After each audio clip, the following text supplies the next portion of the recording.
Assalamualaikum warahmatullahi wabarakatuh. Pada kesempatan kali ini kami akan mempresentasikan akuntansi pemerintahan desa. Perkenalkan, nama saya Agnes Namuafa. Saya Rahayuni Tias. Saya Verika Cika Desviana. Saya Verika Mahayani. Stay tune ya. Baik, untuk materi yang pertama yaitu karakteristik pemerintahan desa.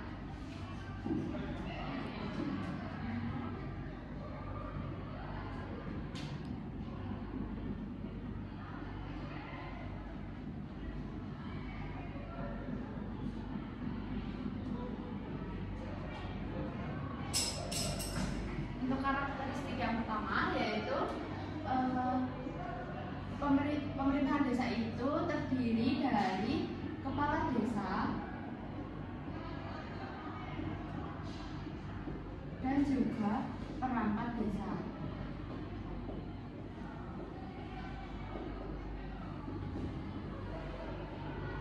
Di mana kepala desa ini merupakan pemimpin dari pemerintahan desa dan juga perangkat desa ini membantu menjalankan tugas dari kepala desa. Kemudian untuk karakteristik yang kedua yaitu perangkat desa itu terdiri dari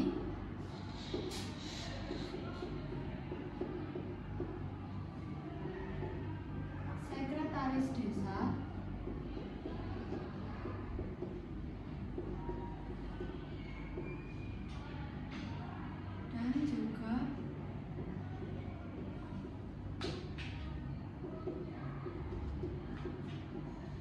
dan juga perangkat desa lainnya, di mana dalam perangkat desa lain itu terdapat kepala urusan, kepala seksi dan juga kepala dusun yang membantu tugas-tugas dari kepala desa.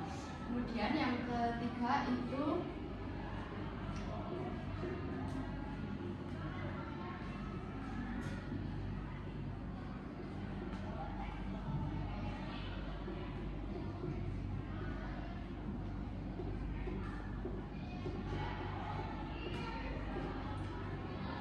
kepala desa itu dipilih oleh dan dari penduduk desa warga negara Indonesia dengan syarat yang telah ditentukan dan secara demokratis dan transparan.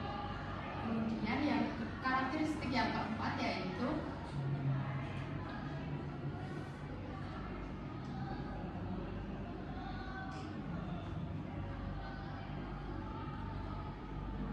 kepala desa yang memperoleh suara terbanyak itu akan otomatis terpilih menjadi kepala desa.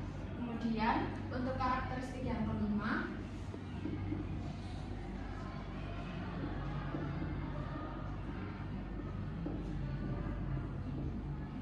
kepala desa itu memiliki masa jabatan 8 tahun dan dapat dipilih lagi dengan maksimal 2 periode.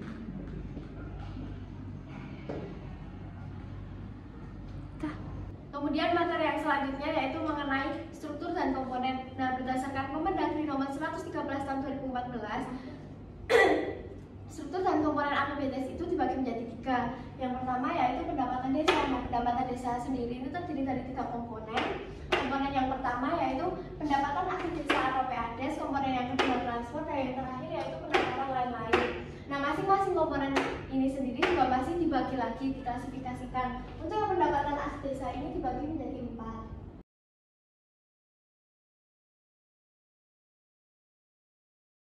Untuk yang transfer sendiri dibagi menjadi 5. Dan yang untuk pendapatan lain-lain ini dibagi menjadi 2.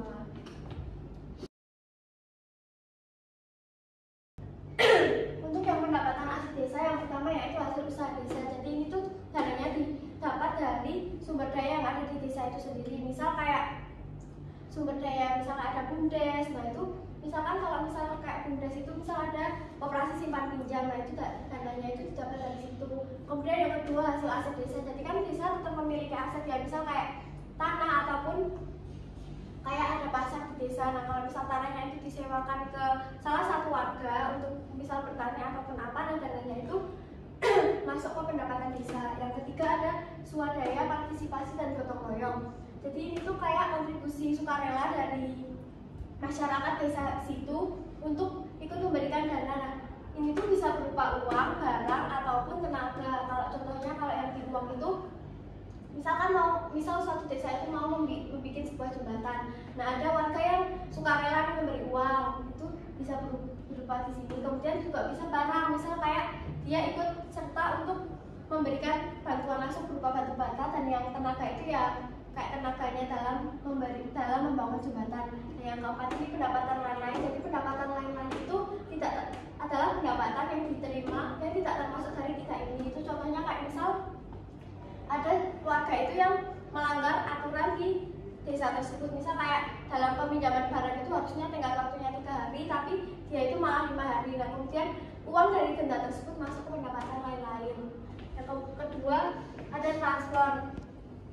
Nah, transfer ini kan dana yang diperoleh dari kayak pemerintah, baik dari pemerintah pusat, provinsi, ataupun kabupaten kota. Yang pertama itu ada dana desa. Jadi dana desa itu diperoleh dari APBN melalui kabupaten atau kota. Contohnya di APBN itu dianggarkan kayak 1 miliar untuk membangun desa itu, membangun jalan di desa dan ketahanan pangan. Nah, 1 miliar itu masuk sebagai dana desa. Kemudian yang kedua ada pajak dan retribusi daerah. Jadi misalkan kayak di suatu daerah kan pasti kita kayak membayar pajak, contohnya kayak PBB atau pajak bumi dan bangunan. Nah, itu ada sebagian dana dari PBB itu yang dialokasikan untuk transfer ke pemerintah desa. Kemudian yang ketiga alokasi dana desa. Jadi alokasi dana desa itu merupakan dana desa, tetapi dia itu dari kabupaten atau kota, tapi dia cuma 10% dari dana alokasi umum atau DAU. Nah, kemudian yang keempat ada keuangan dari provinsi. Ini jelas ya, kayak uang yang didapat dari pemerintah provinsi. Kemudian yang kelima ada keuangan dari kabupaten kota. Ini juga jelas keuangan yang didapat dari kabupaten kota. Nah, kalau keuangan dari kabupaten kota itu juga dia bukan termasuk dari alokasi dana desa. Dan yang terakhir ada pendapatan lain-lain. Yang pertama itu sumbangan dan hibah pihak ketiga. Jadi sumbangan dan hibah pihak ketiga itu misalnya kayak ada perusahaan swasta yang mau memberikan uang ataupun dalam bentuk barang ke desa tersebut. Kemudian itu yang pendapatan lain yang sah itu kayak berupa kayak administrasi yang ada di desa tersebut, kayak membayar jasa administrasi yang ada di desa tersebut. Kemudian komponen yang kedua dari APBD yaitu belanja desa. Nah, belanja desa ini dibagi menjadi 5 komponen. Yang pertama yaitu penyelenggaraan pemerintah desa. Itu merupakan belanja digunakan untuk membantu dalam penyelenggaraan pemerintahan di desa, yaitu contohnya kayak untuk menggaji dan tunjangan pejabat desa, kemudian juga bisa untuk kegiatan operasional desa kayak misal pembayaran listrik dan air di kantor desa, dan juga untuk bisa pembelian alat tulis kantor. Kemudian yang kedua ada pelaksanaan pembangunan desa. Nah, belanja di sini itu dimaksudkan bisa untuk pembangunan fisik, yaitu misal kayak pembangunan jembatan, jalan desa. Kemudian juga bisa untuk rehabilitasi, misal ada rumah warga yang mungkin kurang layak, dan juga bisa untuk pembangunan sarana air di desa tersebut atau sumur. Kemudian yang ketiga ada pembinaan kemasyarakatan desa. Nah, belanja di sini itu digunakan kayak misal untuk kegiatan sosial ataupun keagamaan, misal kayak ada perayaan Maulid Nabi ataupun Hari Kemerdekaan Indonesia. Kemudian juga bisa untuk kayak seni budaya, misal adanya kesenian tari di desa tersebut. Kemudian yang keempat yaitu pemberdayaan masyarakat di sana. Kalau untuk yang pemberdayaan masyarakat di sana ini dia lebih berfokus untuk kayak usaha-usaha ya, misal kayak pelatihan kewirausahaan ibu rumah tangga, kemudian juga kayak pemberian alat untuk usaha kecil, misal kayak membeli mesin jahit ataupun alat pertukaran. Dan yang kelima yaitu belanja tak terduga. Jadi belanja tak terduga itu kayak belanja yang nggak dianggarkan lah, misal kayak contohnya ada bencana alam nih, terus kemudian ada beberapa warga yang terdampak misal kayak banjir ataupun apa. Nah, pemerintah desa itu akan membantu memberikan dana. Kemudian juga bisa kayak kemarin waktu COVID ya, mungkin itu juga pemerintah desa juga berperan serta untuk membantu masyarakatnya. Nah, kemudian yang terakhir atau komponen ketiga yaitu pembiayaan desa. Pembiayaan desa di sini itu dibagi menjadi 2. Ada penerimaan pembiayaan dan pengeluaran pembiayaan. Itu yang penerimaan pembiayaan sendiri masih dibagi menjadi 3. Yang pertama selalu diperhitungan anggaran atau silpa tahun sebelumnya. Jadi kan misal contohnya itu di tahun ini itu tuh sebenarnya dianggarkan untuk misal dapat 100 juta. Nah, tetapi ternyata cuma yang digunakan itu cuma 90 juta. Berarti kan masih ada 10 juta. Nah, 10 juta ini di tahun sekarang itu diakui sebagai penerimaan pembiayaan sebagai selipat tahun sebelumnya. Yang B ada pencairan dana cadangan. Pencairan dana cadangan itu contohnya kayak misal dalam 3 tahun ini tuh si pemerintah desa itu dia menabung 50 juta per tahun. Nah, itu digunakan pembelian misal ambulan. Nah, di tahun ketiga itu dia mencairkanlah dana cadangan ini yang sudah dikumpulin selama 3 tahun untuk membeli ambulan. Kemudian yang ketiga ada hasil penjualan kekayaan desa yang dipisahkan. Itu misal kayak kan misal pemerintah desa itu memiliki modal desa di misal kayak di bumdesnya ya. Nah, itu tuh misal kayak mau dijual nih buat apalah. Nah, itu tuh nanti masuknya bukan ke pendapatan tapi ke penerimaan pembiayaan sebagai hasil penjualan kekayaan desa yang dipisahkan, karena itu bukan aset ya, tapi itu juga modal. Nah, kemudian yang kedua itu ada pengeluaran pembiayaan. Nah, kan dibagi dua. Yang pertama itu pembentukan dana cadangan. Nah, jadi kan tadi ada pencairan, berarti kan ada pembentukan. Nah, pembentukan dana cadangan ini tuh bisa untuk investasi jangka panjang ya. Jadi dia dana cadangan ini memang misal dalam waktu 3 tahun atau 5 tahun yang kemudian nanti akan dicairkan. Ini contohnya juga misal dia kayak tahun ini ngeluarin 50 juta buat nabung untuk beli ambulan, terus tahun berikutnya juga sama. Nah, kemudian ada penyataan modal desa ini juga karena ada hasil penjualan kekayaan, itu juga ada penyataan modal kerja. Nah, penyataan modal desa ini tuh jadi misalkan ada bumdes, nah terus si pemerintah itu dia kayak memberikan misal 100 juta lah untuk ikut membiayai bumdes tersebut. Nah, itu dia bukan sebagai belanja tapi lebih ke pengeluaran pembiayaan sebagai penyataan modal desa. Dan selanjutnya yaitu prosedur pencatatan. Yang pertama yaitu pendapatan kas.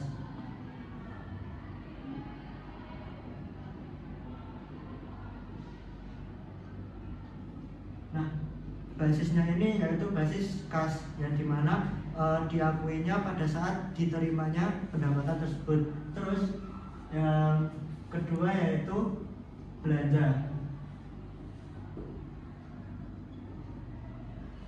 Dan yang ketiga yaitu penerimaan.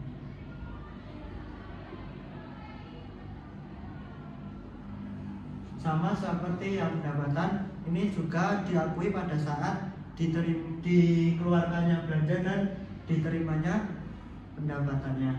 Terus untuk pengakuannya itu menggunakan pengakuan asas bruto, yang dimana pada saat misalnya pendapatan di satu desa misalnya contoh untuk sewa ruko. Nah, di situ pada saat bulan ini misal bulan ini mencapai 85 juta, tetapi di pihak desa itu baru memperoleh 80 juta, berarti dicatatnya sebesar 80 juta. Terus sama juga seperti belanja, misal baru belanja 80 juta ya diakuinya 80 juta. Terus untuk pencatatannya yaitu menggunakan single system dan juga double entry system. Kalau single system itu menggunakan arus kas, dan yang double entry system yaitu menggunakan basis akrual. Yang selanjutnya yaitu laporan keuangan yang terdapat dalam pemerintah desa.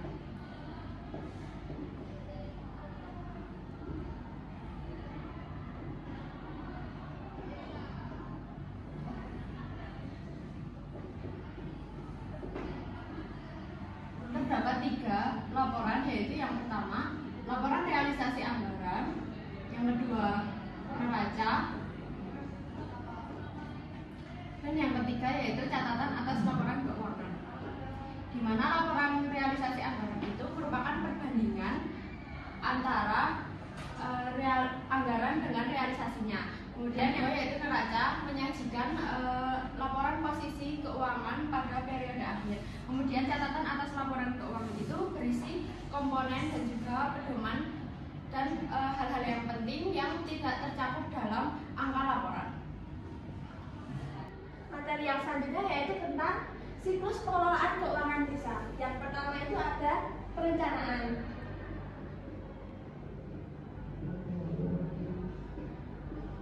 Nah, di sini itu dibuat yang namanya RPJM. RPJM ini adalah rencana pembangunan jangka menengah. Jadi ini itu 6 tahun. Selanjutnya membuat RKPD. Nah, ini itu adalah penjabaran dari RPJM ini. Jadi ini untuk 1 tahun. Jadi yang 6 tahun itu dia dijabarkan menjadi RKPDes. Nah, selanjutnya itu ada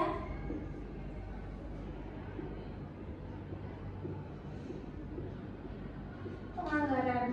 Penganggaran ini berkaitan dengan APBDes. APBDes ini di perkembangannya yaitu dari RPJM ini. Jadi APBDes ini dibuat pertama itu yaitu sekretaris, dia akan membuat rancangan APBDes ini lalu disepakati oleh kepala desanya. Selanjutnya yaitu akan dilaporkan, disampaikan kepada BPD, Badan Permusyawaratan Desa, yang nantinya kalau sudah disetujui bakal dievaluasi oleh camat. Kalau sudah dievaluasi oleh camat, nanti akan ditindaklanjuti dan akan ditetapkan menjadi peraturan menjadi rancangan APBDes tersebut. Selanjutnya yaitu ada pelaksanaan. Jadi pelaksanaan ini adalah pelaksanaan dari APBDes ini. Jadi APBDes ini dilaksanakan dengan mencakup kegiatan-kegiatan seperti penerimaan atau pengeluaran kas. Nanti kegiatan tersebut itu seperti ada pengadaan barang atau dan pengadaan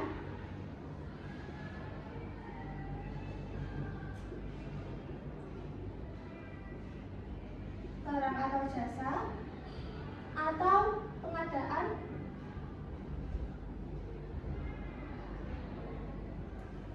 pembangunan desa.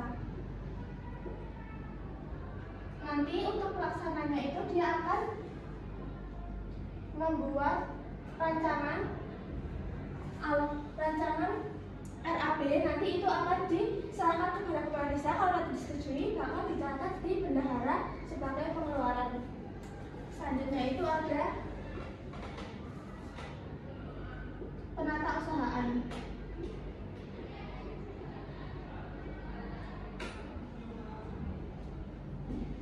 Nah, penata usahaan ini mencakup transaksi-transaksi, pencatatan transaksi semua yang terjadi seperti tadi penerimaan dan pengeluaran kas yang akan dicatat dalam BKU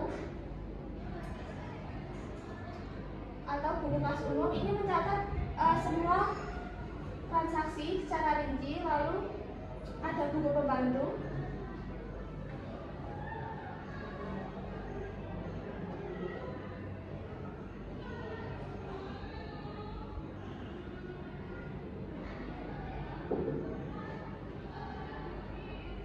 Dan ada juga buku bank. Untuk buku pembantu pajak ini yang berkaitan dengan perpajakan dalam situs penggunaan ini, lalu buku bank ini yang terkait sama bank. Selanjutnya yaitu ada laporan.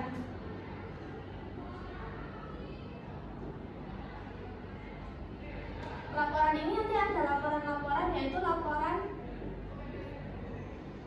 realisasi semester 1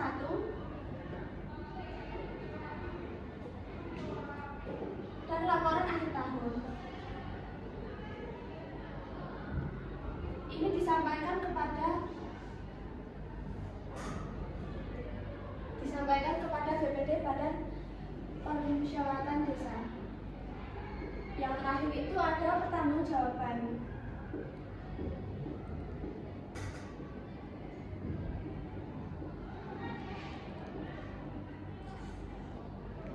Jadi di sini kepala desa itu akan menyampaikan laporan pertanggungjawaban.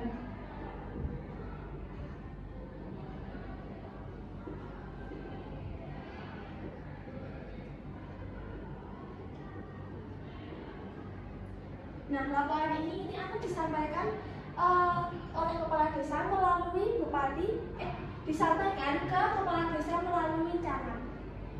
Selanjutnya itu publikasi laporan. Nah, pihak desa itu dapat mempublikasi laporan-laporannya itu dengan berbagai cara. pertama itu surat kabar. Jadi pihak desa itu dapat mencetak surat kabarnya sendiri seperti surat kabar Magelang atau dan lain-lain tergantung desanya itu sendiri. Yang selanjutnya itu website desa. Nah, di APBD-nya itu dapat disertakan dalam websitenya. Nah, di websitenya itu tidak hanya disertakan APBD-nya aja, tapi ada kayak desanya itu ada apa aja, terus ada profil-profil desanya tersebut. Terus di infografis ini pihak desa itu dapat membuat kayak APBD yang tahun sebelumnya dengan tahun sekarang. Terus dapat diunggah juga di media sosial atau yang lain, tergantung pihak desanya mau seperti apa. Terus yang spanduk ini pihak desa itu dapat mencetak APBD-nya dan berupa spanduk, terus dipaparkan di depan kantor kepala desanya. Sekian presentasi dari kami. Apabila ada kesalahan, mohon maaf. Wassalamualaikum warahmatullahi wabarakatuh.